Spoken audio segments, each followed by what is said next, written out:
Well, a very good morning and welcome back to your Feel Good Breakfast Expresso on SABC3 on this beautiful Monday morning. Now, June is just around the corner and, of course, the focus is going to be all about our youth throughout. Now, while childhood is meant to be a happy and stress-free time, the youth in our communities, of course, experience rife gangsterism and have difficulty coping and fighting to not succumb to these pressures.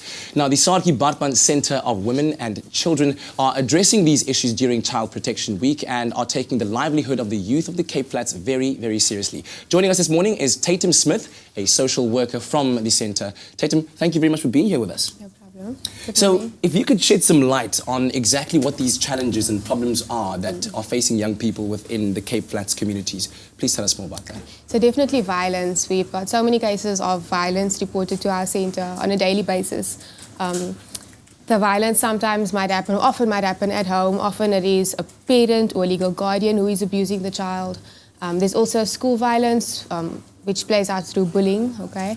And then there's also violence in the community that the children are witnessing all the time. Yeah, and I mean, when you think this is the most innocent time of your life, when you are supposed to be having this carefree mindset, what kind of effect do these challenges and these problems that you've just named have on children, not only in their home life, but also schooling lives? Yeah. Well, at school they will have difficulty concentrating, so this might affect their grades. Some of them might fail a year because of it. They're so worried about what's happening at home or their safety that they just can't concentrate at school. It might lead to other psychiatric disorders like depression. It could lead to problems with anxiety. It could lead to trauma symptoms.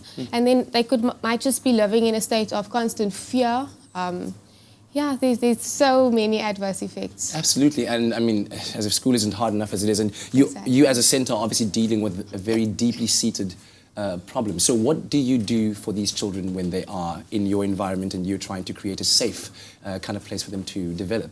In the community, you're saying what should the community do? Yeah, what do you do as a centre? Let's start there first. Okay, well, we offer lots and lots of services. So we offer services to the mom, we provide assessment, we provide counselling, we provide safe accommodation through shelter, we provide job skills so that they can be empowered to be better able to get jobs when they go back out into the community, legal services as well, and we've got a children's program specifically for the kids to get child counselling. Okay, and I mean, obviously this at the end of the day has to be a community-driven thing because you do your work at the centre, but it has to extend to the community as well. So what can people at home do in order to try and help our children live in a safer environment and at the end of the day become positive contributing members of society? Yeah, well, obviously families need to create a safe environment. Okay, and sometimes that obviously doesn't happen. So it does help if the child has some sort of support. So even if it's maybe not the parent, maybe there's an aunt or uncle or close family member, or even a family friend who can just give the child that love and attention that they need and the support that they need. Yeah. And so where can people get a hold of you if they're trying to find obviously services that you provide and want to get help from you? Well, we're based in Manenberg, Klipfontein Road, Athlone. So we've got a website that people can check out our website, they can give us a call.